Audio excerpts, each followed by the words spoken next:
السلام علیکم ناظرین، آج سے ملک بھر میں انتخابی عمل کا باقاعدہ آغاز ہو گیا ہے، جبکہ سپریم کورٹ نے بھی انتخابات میں ممکنہ تاخیر کے تمام دروازے بند کر دیے ہیں۔ بلوچستان میں حلقہ بندیاں مسترد کرنے کی درخواست خارج کر دی گئی ہے۔ سپریم کورٹ نے حلقہ بندیوں سے متعلق بلوچستان ہائی کورٹ کا فیصلہ کالعدم قرار دے دیا۔ قائم مقام چیف جسٹس سردار طارق مسعود نے کہا، انتخابی شیڈیول کے بعد حلقہ بندیوں پر اعتراض نہیں کیا جا سکتا۔ سمجھ نہیں آتی سب کیوں چاہتے ہیں الیکشن کو لٹکایا جائے۔ جسٹس اطہر من اللہ نے کہا، اگر اس درخواست پر فیصلہ دیا تو ایسی درخواستوں کا سیلاب آ جائے گا۔ جسٹس منصور علی شاہ نے کہا، انفرادی ریلیف کے لیے انتخابی عمل کو متاثر نہیں کیا جا سکتا۔ سپریم کورٹ نے یہ ریمارکس اس کیس میں دیے جس میں بلوچستان ہائی کورٹ نے الیکشن کمیشن کی حلقہ بندیاں تبدیل کی تھیں۔ جسٹس منصور علی شاہ نے یہ ریمارکس بھی دیے کہ الیکشن پروگرام جاری ہونے کے بعد حلقہ بندیوں سے متعلق تمام مقدمہ بازی غیر مؤثر ہو چکی ہے۔ جسٹس سردار طارق مسعود نے ریمارکس دیے، الیکشن ہونے دیں، سب کیوں چاہتے ہیں کہ الیکشن کو لٹکایا جائے۔ اس سے پہلے لاہور ہائی کورٹ نے انتظامی افسران کو ریٹرننگ افسر مقرر کیے جانے کا الیکشن کمیشن کا فیصلہ معطل کیا تھا، تو بھی سپریم کورٹ نے اگلے ہی دن لاہور ہائی کورٹ کا فیصلہ کالعدم قرار دے دیا تھا اور الیکشن کمیشن کو فوری طور پر الیکشن شیڈیول جاری کرنے کی ہدایت کی تھی۔ حلقہ بندیوں پر اعتراض پاکستان بار کونسل کی جانب سے بھی کیا گیا ہے اور مطالبہ کیا گیا ہے کہ عام انتخابات طے شدہ تاریخ پر ہوں اور شفاف ہوں۔ نگران وزیر اعظم انور اللہ کاکڑ نے بھی کہہ دیا ہے کہ الیکشن کی آئینی ضرورت ہے، کرا کر ہی جائیں گے۔ اس کے ساتھ ہی الیکشن کمیشن نے کاغذات نامزدگی کا اجرا شروع کر دیا ہے۔ امیدوار متعلقہ RO اور ڈسٹرکٹ الیکشن کمیشن آفس سے کاغذات نامزدگی لے سکتے ہیں۔ الیکشن کمیشن کے مطابق کاغذات نامزدگی 100 روپیہ فیس ادا کر کے وصول کیے جا سکتے ہیں اور یہ کاغذات 20 سے 22 دسمبر تک متعلقہ RO آفس میں جمع کرانا ہوں گے۔ 24 سے 30 دسمبر تک الیکشن کمیشن ان کاغذات کی جانچ پڑتال کرے گا۔ 3 جنوری تک اعتراضات دائر کیے جا سکیں گے، جبکہ کاغذات نامزدگی کے خلاف اپیلیں 10 جنوری تک سنی جائیں گی۔ 13 جنوری کو امیدواروں کو انتخابی نشان الاٹ کیے جائیں گے اور 8 فروری کو الیکشن ہوں گے۔ قومی اسمبلی کی نشست کے لیے امیدوار کو ناقابل واپسی 30,000 روپے بطور فیس جمع کرانا ہوگی، جبکہ صوبائی اسمبلی کی نشست کے لیے فیس 20,000 روپے مقرر کی گئی ہے۔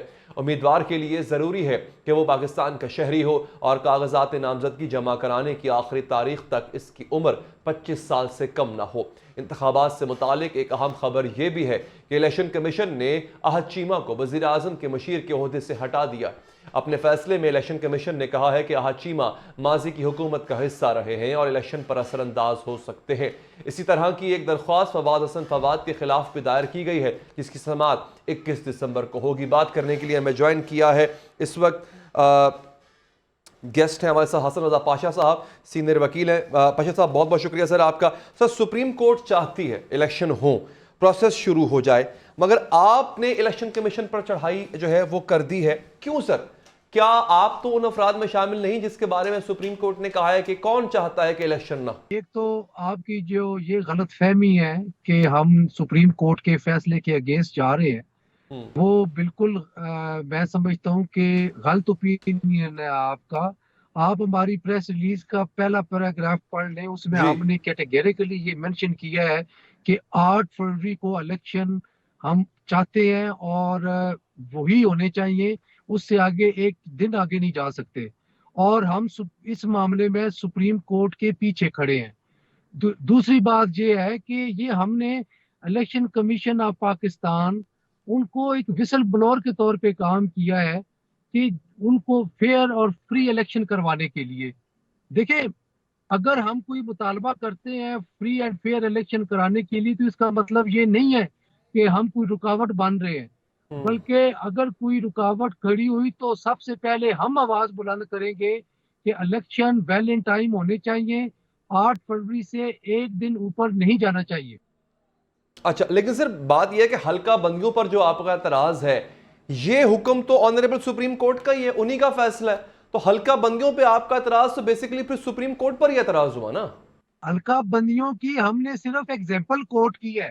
اچھا، ہمیں بھی پتہ ہے we are law knowing person کہ جب شیڈیول کا اناؤنسمنٹ ہو جاتی ہے تو پھر حلقہ بندیوں کا پروسیس جہاں ہوتا ہے وہاں رک جاتا ہے۔ اس پہ بھی ہم سپریم کورٹ کے فیصلے کو بو ڈاؤن کرتے ہیں اور یہ سمجھتے ہیں کہ اب کسی قیمت پہ بھی اور کسی صورت میں بھی